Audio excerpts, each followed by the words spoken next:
Good morning, everybody. Wow, what a crowd, what a crowd.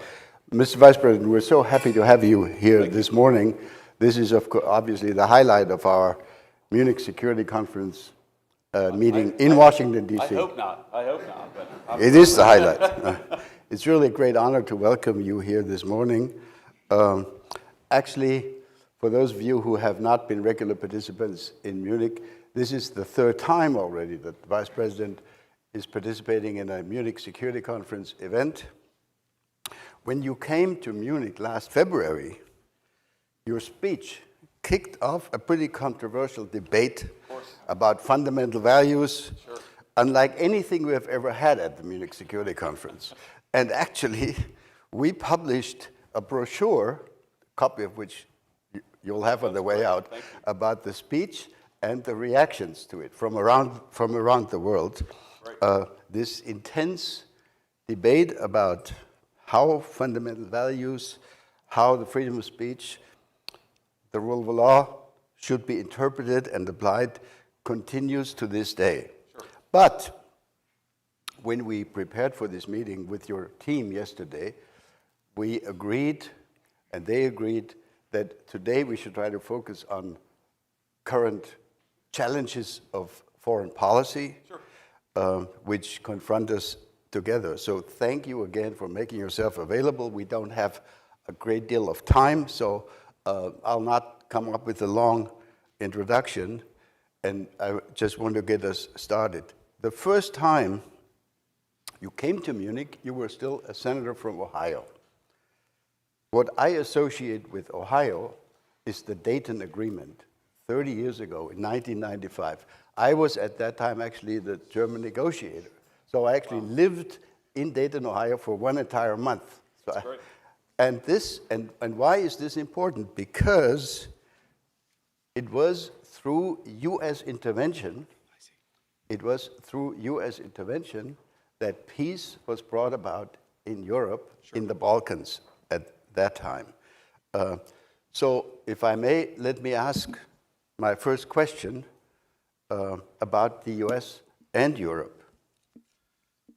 A distinguished former US diplomat, Richard Holbrooke, wrote almost exactly 30 years ago in a Foreign Affairs article that the United States is and should remain a European power. Today, 30 years ago, my question is, do you think that the United States should continue to see itself as a European power? In Munich, remember, you actually said, and I quote, "We are still on the same team." Are we, and what does that mean for the US presence in Europe and relationship with Europe? First question. Sure. Well, first of all, thank you, and I'm sorry my microphone apparently is broken, but we have another one, so that's good. So everybody can hear me now, right? Everybody can hear me? Great, good.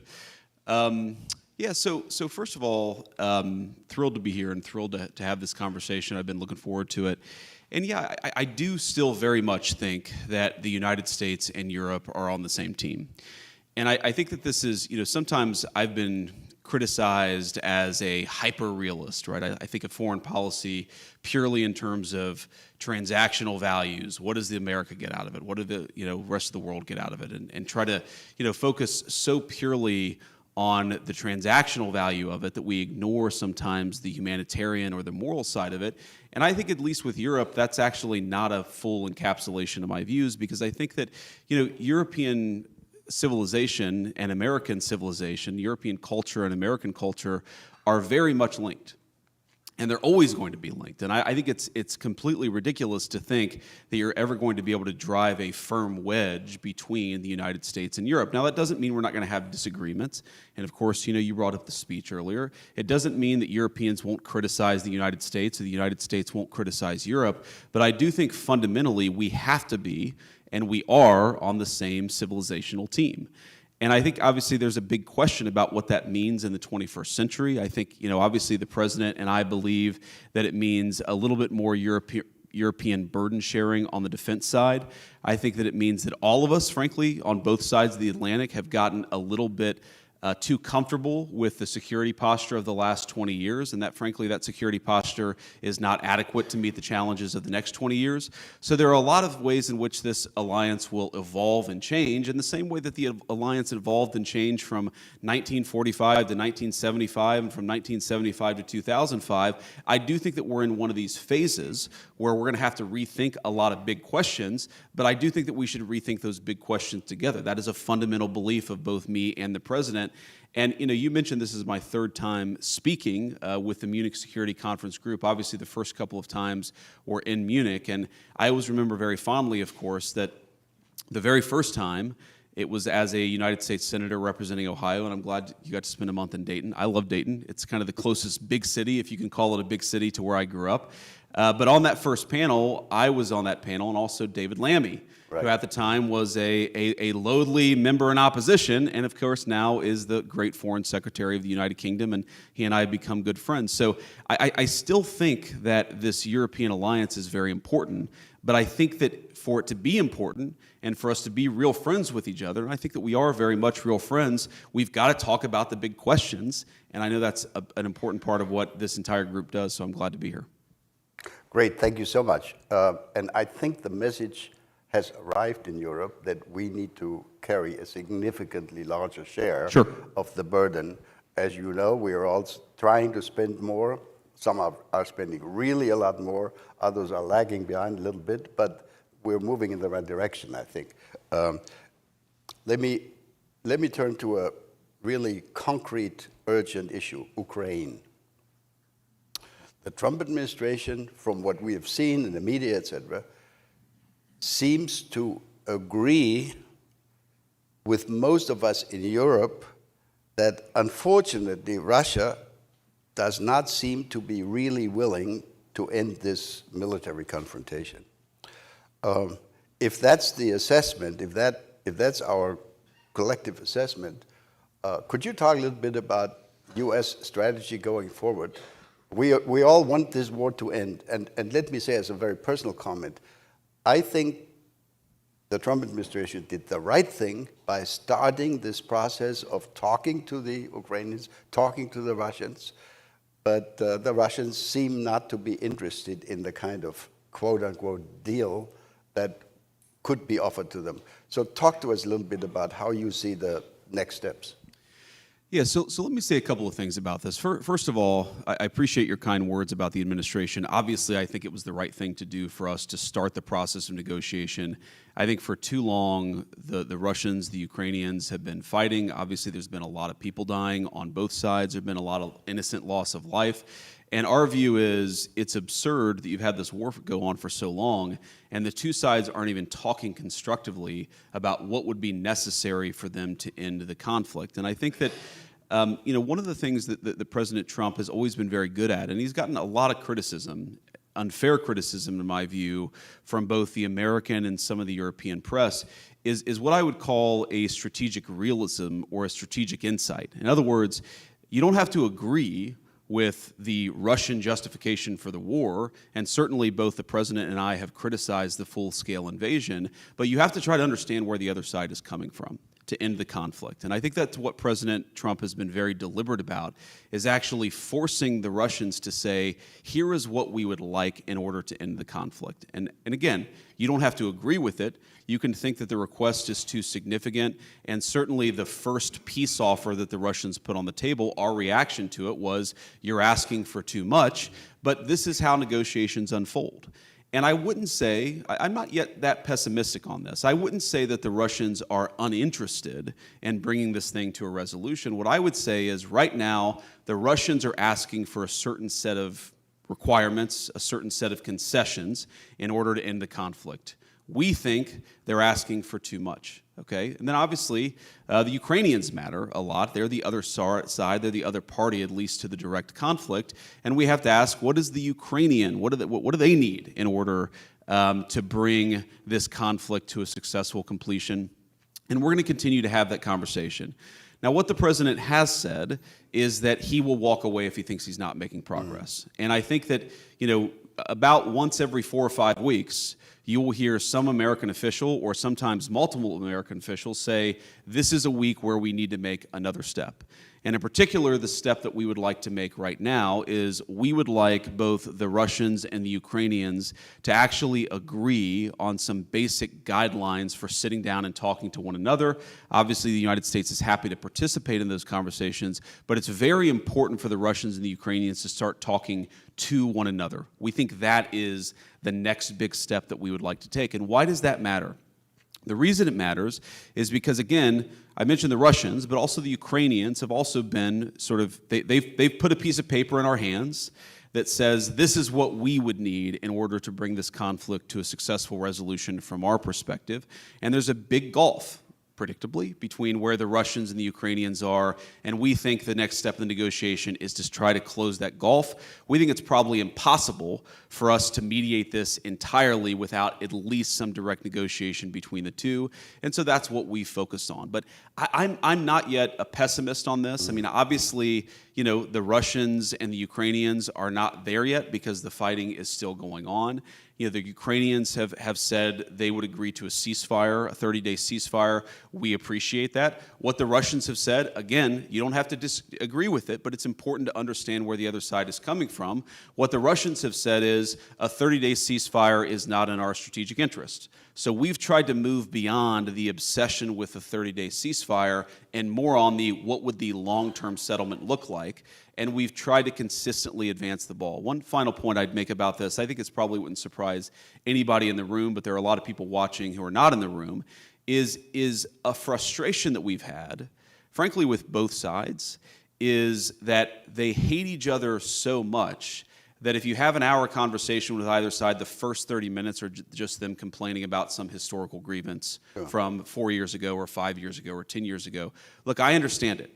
I understand that people don't fight wars against each other without a lot of grievance and a lot of problem, but we're trying to, as much as we can, play a constructive role in advancing the peace conversation forward. And what I'll say, just to echo something that President Trump has said many times, but I think it bears repeating, is our strong view is that the continuation of this conflict is bad for us, it's bad for Europe, it's bad for Russia, and it's bad for Ukraine. We think that if cool heads prevail here, we can bring this thing to a durable peace that will be economically beneficial for both the Ukrainians and the Russians, and most importantly, will stop the end of the destruction of human lives. I think people underappreciate this about our president here in the United States is he has a genuine humanitarian impulse about this. He hates innocent people losing their lives. He hates even soldiers losing their lives in unnecessary conflicts. He just wants the killing to stop, and that will continue to be America's policy. But obviously, as all of you have seen, we'll navigate that policy and react as the parties bring their grievances to us. Great, thank you very much. If I can just offer 2 footnotes to that. I think for us, Europeans living as neighbors of Ukraine and, if you wish, also as neighbors of Russia, we have begun to understand that what we're looking at here is not just the defensive war by Ukraine against the Russian aggression. It is also a confrontation that puts at risk all of European security. In other words, it's indirectly our defense also. It's not just Ukraine. And this is why we're so desperately interested in seeing that this comes to an end, hopefully. And I think the real trick for negotiations and for a conclusion of this is going to be that it's going to be lasting and not broken in the next 3, 6, or 9 months again. Let me, Mr. Vice President, since we have so little time, there are so many issues. If you allow, let me turn to another issue, China. That's a key, as we understand, a key challenge for the United States, for your foreign policy. It's also of tremendous interest for us in Europe. So the United States has defined China as the key strategic challenge going forward for coming probably many years. This has also been the justification, the reasoning when American staff members of yours tell us the United States must be much more present in Asia and will therefore need to reduce their presence, their strength, etc., in Europe.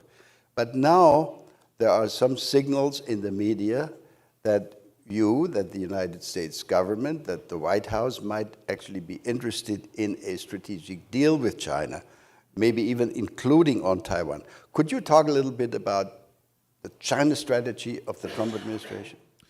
Yeah, so I haven't seen those reports that you mentioned, a strategic deal on Taiwan, so I wouldn't speak to that. I certainly would say that there has been no conversation between our governments about a strategic deal on that particular question. What we have talked about, of course, is that we cannot absorb the producer surplus of the entire world. That has been the role of the American economy for the past 30 years, in some cases vis-a-vis Europe. And by the way, we don't blame, for example, the Germans for pursuing a policy that makes their exporters strong. We just wish that American leadership had pursued a policy that made our exporters strong, because now we find ourselves in a very precarious place. And when I say we, I mean the entire West. I mean the NATO alliance. I mean the United States and Europe, which is that we become, in a world of hyper-complicated, hyper-globalized supply chains, we find ourselves more and more reliant on countries that may not have our best interests at heart. And even if they're halfway decent trading partners, it's still a little bit risky to put all of your eggs in one proverbial basket economically. And what the president has said is we must rebalance the global economy vis-a-vis China. We cannot absorb hundreds of billions of dollars, close to $1 trillion per year in annual surplus, most of it coming from the People's Republic of China. And what that's going to mean in the rebalancing is that we think that the PRC is going to have to, frankly, let their own population consume a little bit more. They've held consumption levels down in order to increase these massive exports. It means that American manufacturers are going to have to be treated more fairly in some of these global trade deals. It means we're going to have to cut some new trade deals with some of our friends in Europe, but also with some of our more adversarial nations. But that also, we have to be careful here, because while we want to rebalance global trade, and that has certainly been the explicit goal of our policy, we also want to make sure that we do this in the right way. And yes, you've seen media reports that the Chinese reached out to the United States. Of course, we're going to sit down and talk to them. I'm not going to divulge too many details or prejudge the negotiations, but we want to rebalance trade in the interests of American workers, in the interests of American manufacturers. That is our policy. We think that we can do that while preserving at least an open dialogue with the PRC and with a lot of other nations all over the world. But that doesn't mean the old way of doing business is going to be stable or that it's going to persist. It simply cannot. It was not sustainable 10 years ago. It was certainly not sustainable 4 years ago, and we're very, very committed to changing it. But we're open to having conversations with both, again, our friends and more adversarial nations about what that rebalancing ultimately looks like. And people have to remember, Liberation Day, which was where the president announced this fundamental change, I think, in the global trading system, that was almost exactly 30 days ago. So we are in the early innings of a very significant shift. I think that shift is going to really inure to the benefit of both the United States, but also of Europe. But it's fundamentally, it has to happen, and it's going to happen under President Trump's leadership. All right. I think it's great if there are beginning discussions between you and the Chinese. Could you expand a little more on what would your expectations be for an EU-US successful discussion of these trade issues? Is there any message that we can take home to our friends in Brussels? Because that's also, from our point of view, obviously a very urgent issue. Yeah, so to put it very simply, and we've obviously had great conversations with a lot of our European friends at the very senior levels between the president and heads of state, between me and officials in European governments, but also with trade representatives and also the very nitty-gritty technical details of a trade agreement. So these conversations are ongoing. But I'll throw a few general principles out there. I think the first is that, again, America wants its exporters and by implication its workers to be treated much more fairly. We want American markets, in the same way that American markets have been open to a lot of European goods, we'd like a lot of European markets to be open to American goods. Now there's an agriculture component to that, there's a value-added manufacturing component to that. We think that we have, in both the software but also the more harder technology side, we have some great defense technology firms where, on the one hand, we have our European friends saying, we want to actually build up our defense, we want to do more burden sharing, but on the other hand, it seems like some of our European friends are less open for business if the people selling software and hardware are American firms. Well, we think that's inconsistent. We think that we have some of the best military hardware and software in the world, and we think part of being good allies is, yes, we obviously want the Europeans to take a bigger role in the continental defense, but we also think that there are a lot of great American companies that they can work with. And so, again, this doesn't have to be a zero-sum dynamic. This can be a very synergistic relationship, but the fundamental principle is we think that most nations in the world have been way too hard on American exporters and American firms. We want to make the entire world a little bit more open to the products built by American workers. We're obviously biased. We think that they're the best in the world, and we think that we can have a much better trading relationship with a lot of our European friends if they just dropped some of those both tariff but also non-tariff trade barriers. There are regulatory barriers. There are sometimes you have an official at the Ministry of Defense completely disconnected, as far as we can tell, from an actual law or regulation who will just say, we're not buying American products. Right. Sometimes you have officials in Europe who will say, well, we're going to penalize American technology firms in a way that we would never penalize European technology firms. We just want a little bit more fairness, or to use the president's favorite word, reciprocity. And again, with Europe, we think that's a very, very easy conversation to have. We hope our European friends agree. Great. I get signs from my friend here that we're quickly running out of time. Well, I'm having fun. Okay. And we can take a few more questions. Okay, great, wonderful. My team over there is very nervous. You guys can't see them behind, but we'll be brief. Please. So thank you very much. We've heard that there is, in coming days or next 2 weeks, a presidential trip to the Middle East coming up. Sure. Among the many unresolved issues of that region is the issue of Iran and their nuclear ambition, et cetera, et cetera. Could you talk a little bit about the region? I mean, there's so many unresolved issues, the Gaza issue, but also Tehran. What would your expectation be? What would the goal be? Would you go for zero enrichment by Iran? Some people have suggested that. Or are we looking at a replay of the earlier, agreement that was reached 10 years ago? Yeah. So there are a couple issues with the earlier agreement. The JCPOA, right, as it's called here in the United States, and I assume in Europe. But here the two big issues with that agreement are, number one, the enforcement or the inspections regime was incredibly weak.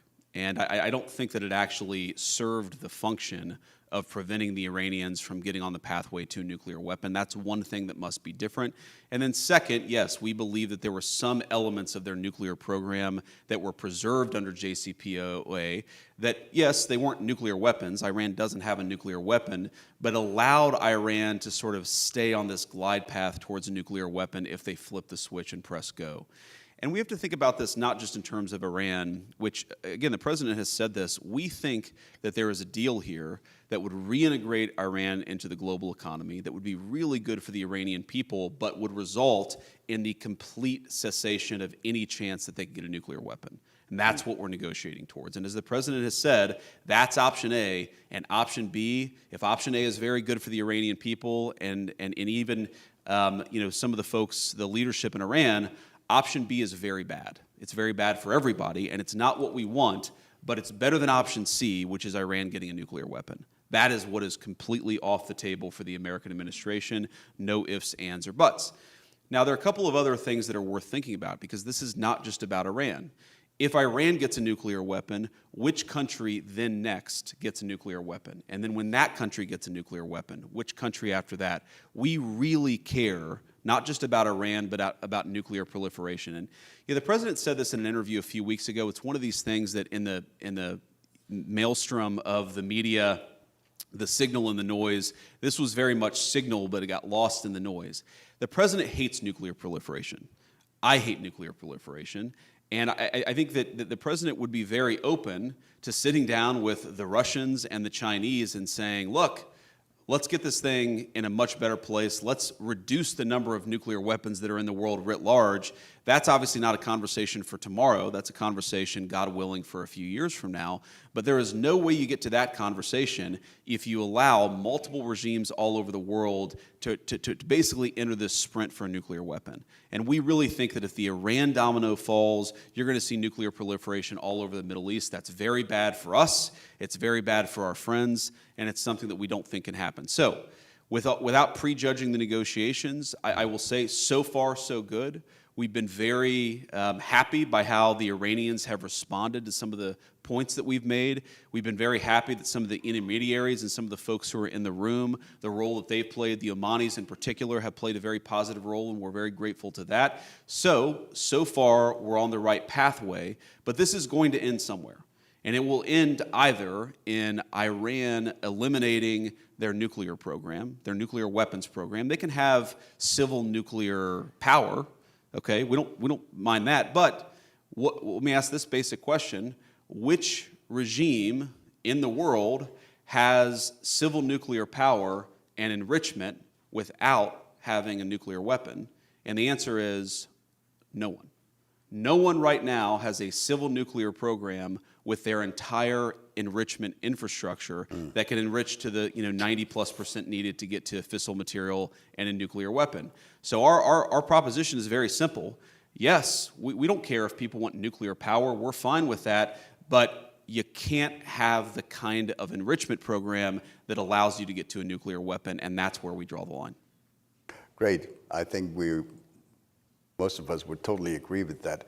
And especially, I think, speaking on behalf of a non-nuclear country, with the goal of maintaining the nuclear non-proliferation regime. Yes. That's very important. That allows me to turn to my next or last question on NATO, because most people don't understand that the fact that we've had NATO under U.S. leadership for the last 70 years, that has been an essential instrument of international non-proliferation. Yes. If we had not had the U.S. nuclear presence in Europe, I would be prepared to give you at least 2, 3, 4, 5 countries in Europe that would have gone nuclear if they had not had this reassurance. Sure. So NATO has played a big role in nuclear non-proliferation. In 6 weeks' time, we have a NATO summit coming up. And again, there are many issues. One will be the continuing issue of defense spending. As we mentioned earlier in our discussion, Europeans are doing more, but we've also listened to demands coming out of the administration that are even more ambitious. So could you talk a little bit about your level of expectation? What would be your desired outcome of that NATO summit in terms of defense spending, in terms of how much Europe will need to do on its own in order to relieve the United States more in Europe? Yeah, so I think there are a couple of different components to this. So first of all, what the president has said is he'd like to see 5% spending on defense in NATO. And he thinks that that is consistent with what our European friends are telling us about how much they fear some of the threats in the world. And, given, unfortunately, that a lot of European militaries have not kept pace over the past few decades, there's a bit of catching up to do. And so that is the goal that the president has set. Obviously, the European countries are going to make their own determinations, but that's what we think is a reasonable goal. But it's really not just about the spend itself. It's also how the money is spent. And it's, again, there's this fear that we have when we look at some of our European friends, and I made this point at the first Munich security conference I ever went to, that when I looked at Germany 10, 15, 20 years ago, one of the things that the Germans were very good about is that they had kept the industrial strength of their economy consistent with the first world standard of living. But now what we see in Europe is a lot of our European friends are deindustrializing at the very moment where we're all seeing the hard power underpinning, or the economic underpinning of real hard power requires very strong and powerful industry.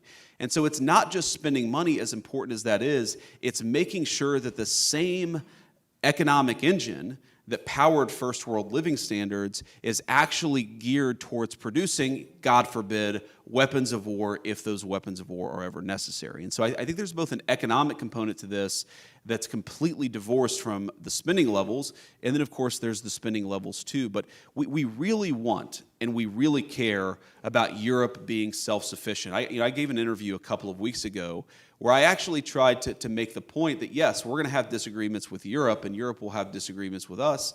Sometimes, I would hearken back to 2003 United States policy in the Middle East. I frankly wish we had listened to our European friends, but I think this is an area where we're fundamentally right, and I think it's gratifying to see so many of our European friends recognize that and recognize that Europe does really have to play a bigger role in continental defense. I think we're all aligned on it. It's just a question of getting there, and most importantly, getting there quickly. There is a glimmer of hope in our country, in Germany. As I'm sure you've seen, we've eliminated the so-called debt brake when it comes to defense spending. So there is now the opportunity for the incoming new government in Germany to spend significantly more. In other words, I think we're in good shape in terms of responding to what you have just said. Ladies and gentlemen, that brings us to the end of this wonderful discussion. I'm really grateful to you that you allowed this to be a Q&A session. Sure. We could continue this, I'm sure, for the rest of the morning, but I know you have other things coming up. May I simply conclude by saying that we hope very much, my team and I, that you will be willing and prepared to continue this young tradition that the United States at major Munich Security Conference events will be represented at your level. You are not the first Vice President of the United States who has come to the Munich Security Conference, but we are extremely grateful that you came in your new position. Please come again to Munich next year. Thank you very much, Mr. Vice President. Thank you.